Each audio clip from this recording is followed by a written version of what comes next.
గతంలో మమతా బెనర్జీ నందిగ్రామ్ ఓటమి సవిచూసిన తర్వాత మళ్ళీ మమతా బెనర్జీ ఈసారి భవానీపూర్ నుండి పోటీ చేశారన్నమాట. అయితే ప్రారంభ ఫలితాల నుంచి కూడా మరి మమతా బెనర్జీ 2 నియోజకవర్గాల్లోనూ కూడా వెనుకబడినట్టు స్పష్టంగా అర్థమవుతుంది. ముఖ్యంగా బీజేపీ నాయకుడు సువేందు అధికారి భవానీపూర్ నుంచి మరి పోటీ చేయగా, మరి ఈ సువేందు అధికారి ఆధిక్యంలో కొనసాగుతున్నారు ప్రస్తుతానికి.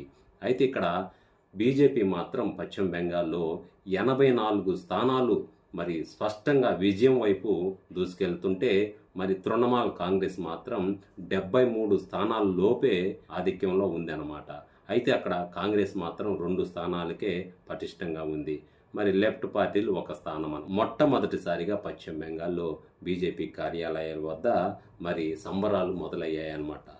తృణమూల్ కాంగ్రెస్ కార్యాలయాలు వెలవెలబోతున్నట్లు స్పష్టంగా అర్థమవుతుంది. తొలుత నువ్వా నేనా అన్నట్లుగా సాగిన మరి పశ్చిమ బెంగాల్ మరి పోలింగ్ మాత్రం ఇప్పుడు మాత్రం బీజేపీ వైపు మొగ్గు చూపేసింది. ఇది కేవలం ప్రారంభ ట్రెండ్ మాత్రమే అయినప్పటికీ ప్రస్తుతానికి ఉన్న పరిస్థితుల ప్రకారం పశ్చిమ బెంగాల్లో మాత్రం బీజేపీ దాదాపు విజయం దిశగా సాగుతుందని స్పష్టంగా అర్థమవుతుందన్నమాట. సో మరి మమతా బెనర్జీ కోటను బీజేపీ బద్దలు కొట్టినట్టయితే బద్దలు కొట్టిందనేది మాత్రం స్పష్టంగా అర్థమవుతుంది.